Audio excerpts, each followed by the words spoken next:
Jésus nous invite à nous regarder comme les membres d'une même famille, comme des frères, vieux rêve de toute l'humanité. La société des nations en fut la première ébauche. Elle fut suivie par une flambée de haine entre les peuples, qui entraîna la terre entière dans la guerre. L'ONU poursuit le rêve avec bien du mal, et tant d'aléas. Jésus, lui, nous demande une liberté d'esprit qui nous permette de faire fi des offenses à notre égard, et qui est le seul moyen de réaliser ce rêve. Si donc tu présentes ton offrande sur l'autel, et que là, tu te souviennes que ton frère a quelque chose contre toi, laisse là ton offrande devant l'autel, et va d'abord te réconcilier avec ton frère, et alors reviens présenter ton offrande. Matthieu 5, verset 23-24. Pour Jésus, il est absolument évident que nous sommes tous frères, parce que fils de Dieu.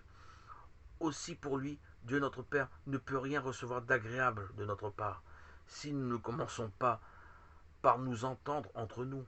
Il ne peut tenir pour agréable les prières et les dons d'enfants qui se chamaillent et se querellent. La loi ancienne ne poursuivait que les délits extérieurs, mais la loi nouvelle, celle de Jésus, nous demande une bien plus grande délicatesse envers notre prochain.